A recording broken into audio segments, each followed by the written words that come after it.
¿Has escuchado alguna vez que Brasil desperdicia talentos?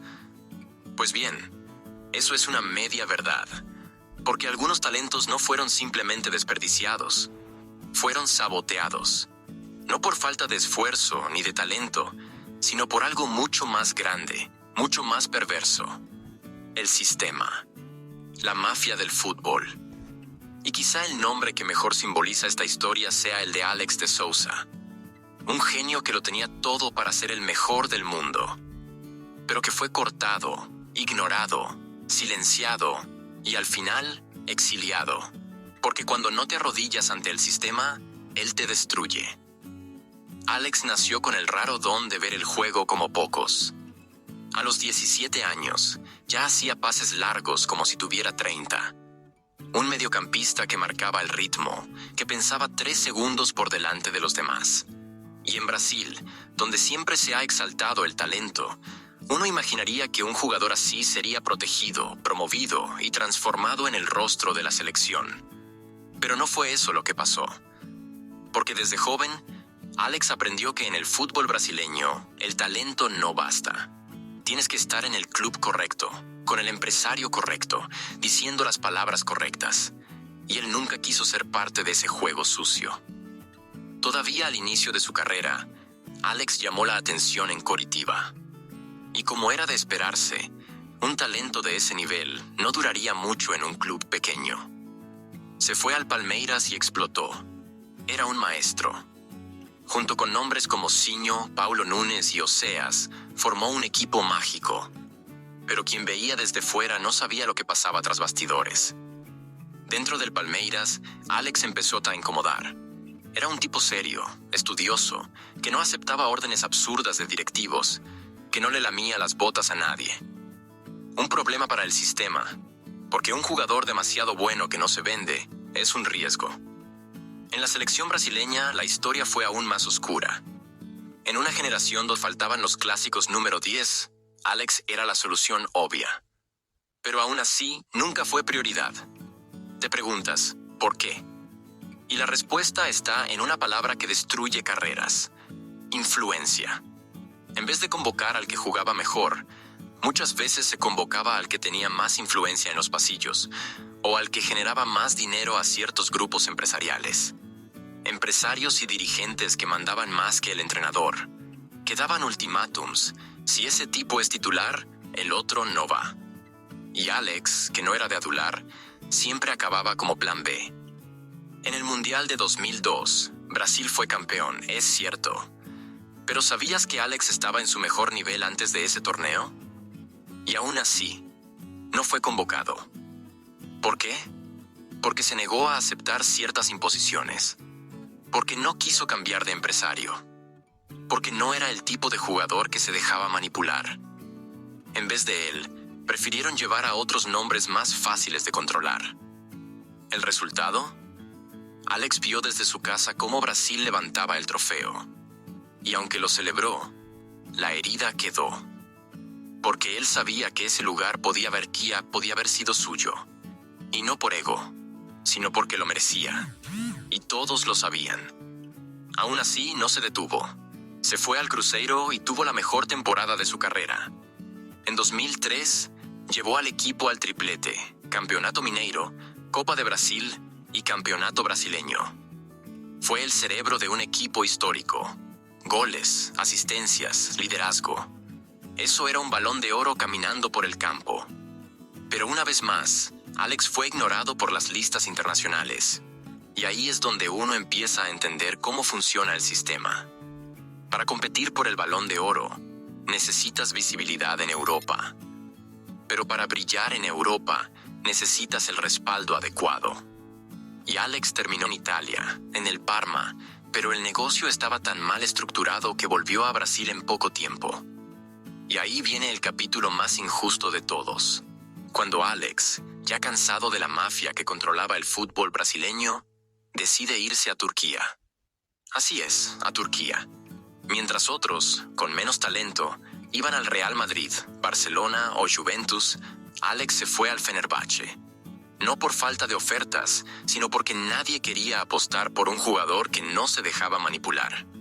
Allí se volvió rey, ídolo máximo, una leyenda viva, con estatua, cánticos de la afición y un legado que dura hasta hoy. Pero para el fútbol mundial, parecía que Alex había desaparecido, porque el sistema solo valora lo que puede controlar. Y lo más triste es que, mientras tanto, jugadores muy por debajo de su nivel eran exaltados, vendidos por millones, promovidos como cracks, solo porque estaban en el lugar correcto, con los empresarios correctos. Alex se volvió un mito fuera del eje, un símbolo de resistencia. Pero nunca recibió lo que merecía, y ahí es cuando nos damos cuenta. No se trata solo de jugar bien, se trata de jugar el juego del sistema. Y Alex se negó, y pagó un precio muy alto por eso. Y el precio que Alex pagó no fue pequeño.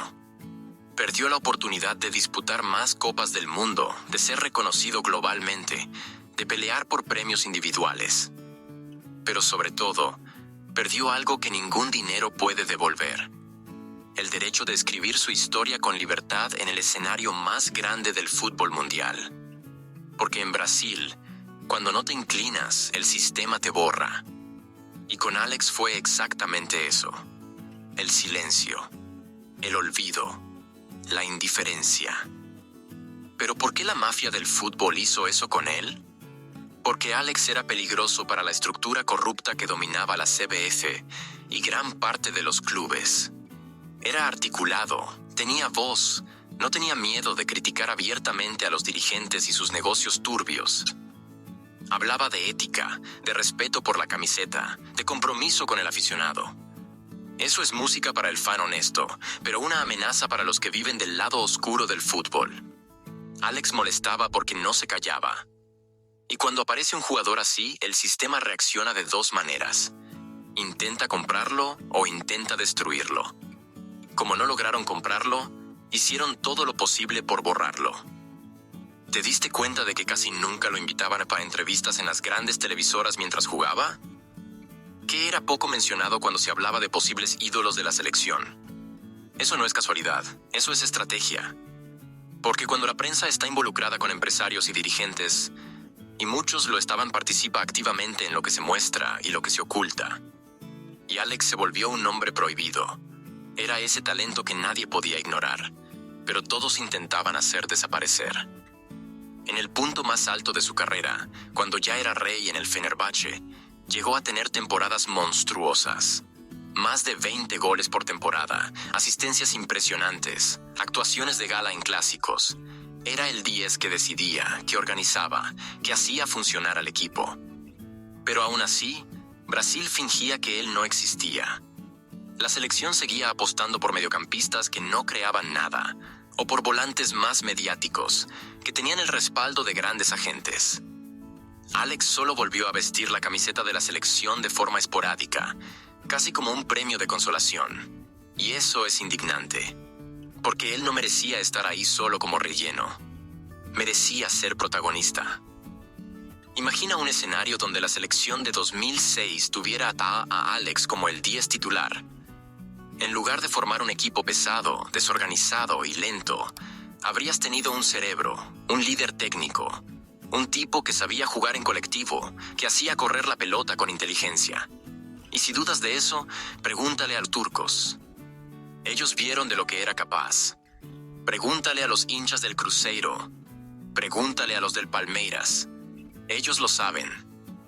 Pero los que mandan no querían que el mundo lo supiera. Y por eso esta historia es tan triste. Porque no se trata solo de un talento ignorado.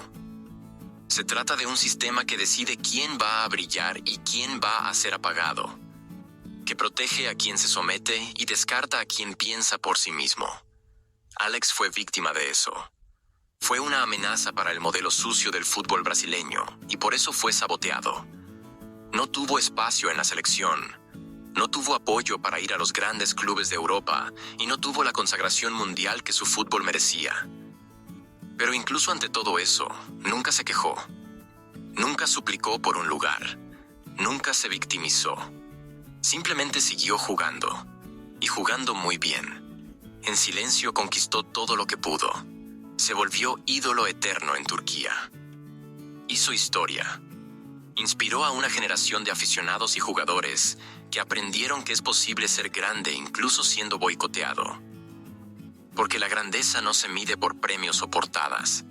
La grandeza se mide por la verdad. Y Alex fue, desde el inicio hasta el final, verdadero. Y tal vez por eso todavía incomoda, porque incluso retirado, su nombre sigue resonando. Las comparaciones surgen. ¿Por qué Alex nunca jugó un mundial? ¿Por qué Alex no tiene el reconocimiento que merece? Y cada vez que esas preguntas aparecen, el sistema tiembla, porque la respuesta es incómoda. La respuesta revela que el fútbol brasileño no es solo talento y pasión. También es politiquería, manipulación y juego sucio. Y si crees que eso ya cambió, piénsalo 2 veces. La misma estructura sigue existiendo. Con otros nombres, otras caras, pero con las mismas prácticas. Y muchos talentos siguen siendo descartados por no encajar en ese juego sucio. Alex fue solo el mayor ejemplo. El mejor jugador del mundo que Brasil perdió. No por accidente, sino por elección, por sabotaje, por mafia. Y por más que Alex de Sousa haya seguido adelante, haya construido una carrera honrada y dejado su huella lejos de los reflectores de la FIFA y de la selección, el dolor del aficionado consciente permanece. Porque no se trata solo de Alex, se trata de todo lo que él simboliza. Fue el reflejo de un país que se enorgullece del talento que produce, pero que no lo cuida. Que celebra el fútbol en las calles, pero entrega el destino del balón en manos de gente que solo piensa en cifras, comisiones y acuerdos de pasillo. Alex era el número 10 ideal, inteligente, técnico, generoso en la cancha, decisivo. Tenía todo lo que Brasil siempre valoró en sus mayores genios. La calma de un Zico, la visión de juego de un Sócrates, la precisión de un Raí. Pero nació en la época equivocada. O mejor dicho, nació en el país correcto, pero en el sistema equivocado. Porque el fútbol brasileño, comandado por dirigentes que transformaron la pasión nacional en un negocio de ventas y favores, jamás estuvo preparado para lidiar con un jugador como él. Un crack con cerebro. Y al sistema no le gustan los jugadores que piensan. La mafia del fútbol brasileño no usa armas, pero tiene poder. No te mata físicamente, pero mata tu brillo, tu imagen, tu espacio. Y así fue como arruinaron al próximo mejor jugador del mundo que Brasil tenía. No destruyeron a Alex con escándalos, ni con lesiones, ni con decadencia técnica. Lo destruyeron con silencio, con exclusión, con decisiones políticas y empresariales disfrazadas de criterios técnicos. Lo destruyeron con convocatorias manipuladas, con negociaciones de mala fe, con puertas que se fueron cerrando una a una, mientras el pueblo, ciego por los escaparates de la prensa, ni se daba cuenta de lo que le estaban robando delante de los ojos. Pero aún así Alex venció. No venció en el juego de la FIFA, no venció en los bastidores de la CBF, no venció en los pasillos de los premios internacionales, pero venció en la cancha, venció con honor, y dejó una marca que ni 1000 trofeos falsos pueden borrar. Porque ídolos como él no necesitan una Copa del Mundo para ser eternos, solo necesitan la verdad. Y la verdad es esta: Alex de Sousa pudo haber sido el mejor del mundo, pero Brasil no lo permitió. Porque dentro del fútbol, los mayores enemigos de un genio muchas veces no están entre los rivales en la cancha, sino entre los aliados fuera de ella, en los bastidores, en la mafia.